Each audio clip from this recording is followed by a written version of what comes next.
So, as season 0 of Marvel Rivals begins to wind down, I think we can all agree it's been an absolute blast to sit down and play.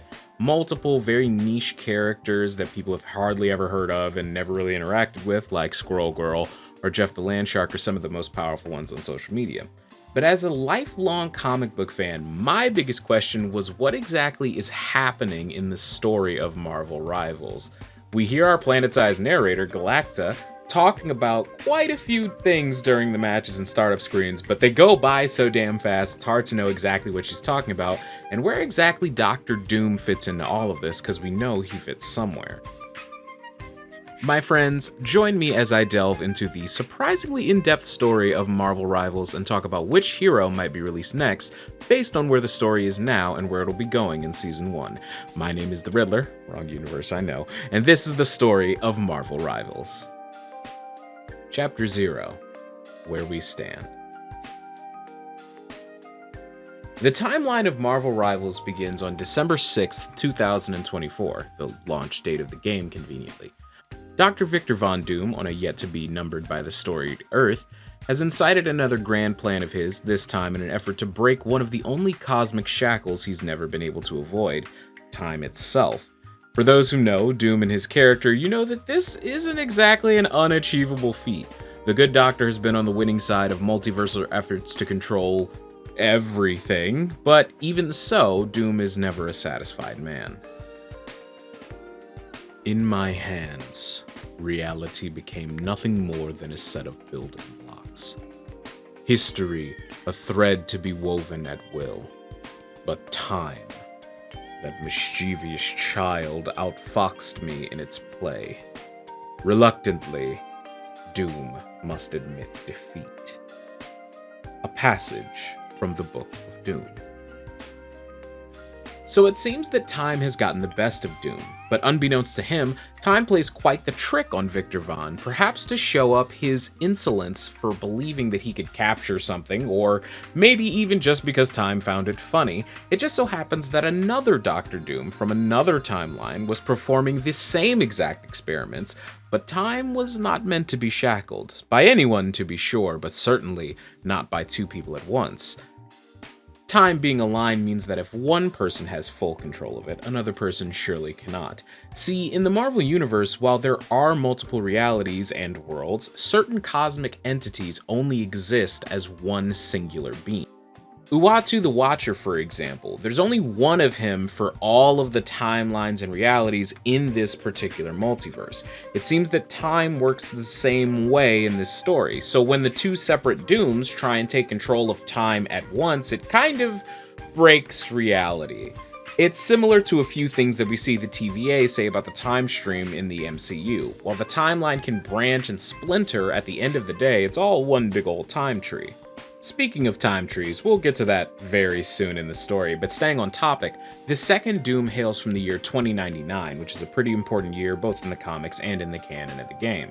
2099 Doom has conquered his entire planet and presumably a few others when he has the idea to try and wrangle time around his wrist, but as we've already established, the 2024 Doom is trying the same thing, and then both of the experiments clash across realities. It's like if there was a very long cord in your house that spanned across two different rooms and you and your identical twin tried to both wrap up the cord around your hands. Eventually you'll bump into each other with two extremely complicated and dense bundles of cord. This has caused a phenomenon that the game calls the time stream entanglement. And boy howdy, it has caused some problems across the multiverse. Entire timelines have ceased to be. The astral plane itself has become twisted up and entangled, and some timelines have even merged together. But the vast majority have begun clashing against each other, creating a very important new element called Chronovium. If that wonder material sounds familiar to you, it's probably because Chronovium is the name of the Season 0 Battle Pass in the game. But its story implications are far more important than that. Chronovium seems to be a new element that is crystallized in most realities but appears in many forms. We don't know exactly all what it can do, but we do know that it's very powerful and can really fuck with time, which, given time is already in a very fragile state, is not good considering this stuff is popping up in every reality that it's still around. I'll be going deeper into Chronovium, what it does, and why it's so important in the next video, but that's all about our cutie pie announcer, Galacta, so if you want to hear all of that stuff, be sure to subscribe and drop me a comment down below to tell me what you think is going on in the story after you hear exactly what the facts are. Now, back to Doom. He's really upset after all the Doom in question has lived all the way to 2099. He conquered death, magic, and Reed Richards, for Christ's sake. And he is livid that another Doom, especially one from so far back in the timeline, has, in his mind, risen against his ubiquitous rule. He dubs the fused and remaining realities Chronoverses and determines that he alone should be the one to rule them all, which is very on brand. My vote is personally for Victor Von Vroom, a sentient Doom car, but hey, what can you do? Not only is Doom mad about that, but the multiverse is a fucking mess right now, and frankly, Doom thinks it's beneath him to do the tedious task of unwinding all the mess when he feels he didn't even cause it in the first place, despite the fact that he literally did. Which is not to mention the various self-proclaimed heroes of each reality who are popping up to quote-unquote fix things, but in that thought, Doom has an idea. Perhaps these heroes can be useful after all for once. After all, what is there to fear when all roads lead to Doom? Chapter 0, Part 2. Where are we going? Okay, so that's the gist of how we kick everything off in Marvel Rivals, but what does all of that mean for the future story of the game and possible characters we could get down the line? Let's start with the most obvious one. I cannot see a world in which we don't get Doctor Doom as a skin in Marvel Rivals, on top of the Fantastic Four having been confirmed to be joining the game in Season 1 literally the day I record this video. The Defender of Latveria is definitely going to be in sooner rather than later, is my guess.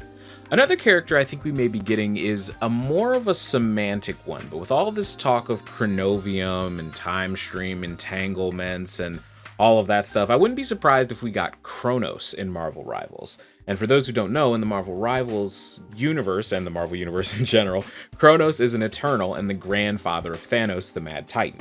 Being an Eternal, he has a humanoid form, and before a galactic accident turns him into a disembodied cosmic entity that oversees the Eternals at large, and during which time he is appalled by the atrocities his grandson commits, and he even goes as far to resurrect one of Thanos' many victims, a man by the name of Arthur Douglas, who he turns into Drax the Destroyer, a man hell-bent on taking Thanos' head. Now, anyone with a basic understanding of how pop culture loves to jump on its own trends knows for a damn fact that at some point, Thanos will make his way into this game, and with him, I think his daughters Nebula and Gamora are an easy fit. Following that line up, if we have basically all the other Guardians of the Galaxy, I can't see them omitting Drax for seemingly no reason. And if you have all of those characters and a story that you're telling about time, I think Kronos is actually not too far of an out there guess. I mean, we have Squirrel Girl, and most of the internet only know her from memes, so yeah, that's my out there pick. Granted, if the leaks we have been seeing are believed to be true, we have quite a few characters we will hit before any of those ones have the time to actually show up. But remember that I said it. So yeah, with all that being said, this is how Season 0 of Marvel Rivals begins. Doctor Doom threatens to destroy all of creation, again, because he has an ego the size of ego. But while this is all we know of Doom, it is far from all we know about everything that happens in Marvel Rivals. So if you want to stay up to date, drop me a subscribe, because I'm going to go over all of Season 0. And by the time Season 1 starts, which is dropping in like a week, God, it's so close. Let me know what characters you think will make it into Marvel Rivals, or just who your favorite character to play is in the comments. Thank you so much for watching, and until the next time I see you, be good people.